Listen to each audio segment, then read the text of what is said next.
Post mortem ಮಾಡುವ ಸಂದರ್ಭದಲ್ಲಿ ಸ್ವಾಮಿ ಅದು ಸುಸೈಡ್ ಇದೆ. ಇದರಲ್ಲಿ ಆ್ಯಕ್ಚುಲಿ ಅತ್ಯಾಚಾರ ಆಗಿಲ್ಲ, ಆದರೆ ಲೈಂಗಿಕ ದೌರ್ಜನ್ಯ ನಡೆದಿದೆ. ಕೈ ಮೇಲಿದ್ದ ಗಾಯ ಬರ್ದಿಲ್ಲ ಅಂತ ಹೇಳಿ ವಾದ ಮಾಡ್ತಿದ್ದಾರೆ. ಕೈ ಮೇಲೆ ಗಾಯ ಇರಲಿಲ್ಲಲ್ಲ, ಇಲ್ಲದನ್ನು ಯಾಕೆ ಪೊಲೀಸರು ಬರೀತಾರೆ? ಜೀರ್ಣಾಂಗದಲ್ಲಿದ್ದಂತಹ ಫುಡ್ ಪರೀಕ್ಷೆ ಕಳಿಸ್ಲಿಲ್ಲ.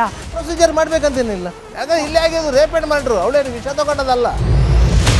ಸಂತೋಷ್ ರಾವ್ನ ನೋಡಿದ್ರೆ ಒಬ್ಬನೇ ಆ ಹುಡುಗಿಯನ್ನ ಎತ್ಕೊಂಡು, ಅದರಲ್ಲೂ ದಷ್ಟಪುಷ್ಟವಾಗಿದ್ದ ಹುಡುಗಿಯನ್ನು ಎತ್ಕೊಂಡು ಹೋಗ್ಲಿಕ್ಕೆ ಸಾಧ್ಯನೇ ಇಲ್ಲ.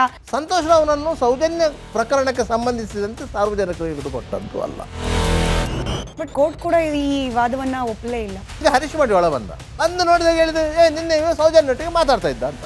ವಿಡಿಯೋ ರೆಕಾರ್ಡಿಂಗ್ ಮಾಡಲಿಲ್ಲ ಅಂತ ಹೇಳಿ ಡಾಕ್ಟರ್ ಅದಮ್ ಅವ್ರ ಮೇಲೆ ಆರೋಪ ಮಾಡ್ತಿದ್ದಾರೆ. ಹೊಡೆದು ಬಡ್ದು ಅವನ ಮರ್ಮಾಂಗಕ್ಕೆ ಪೆಟ್ರೋಲ್ ಸುರಿದು ಅವನ ಮರ್ಮಾಂಗಕ್ಕೆ ಪೊಲೀಸರು ಗಾಯ ಮಾಡಿದ್ರು ಅಂತ.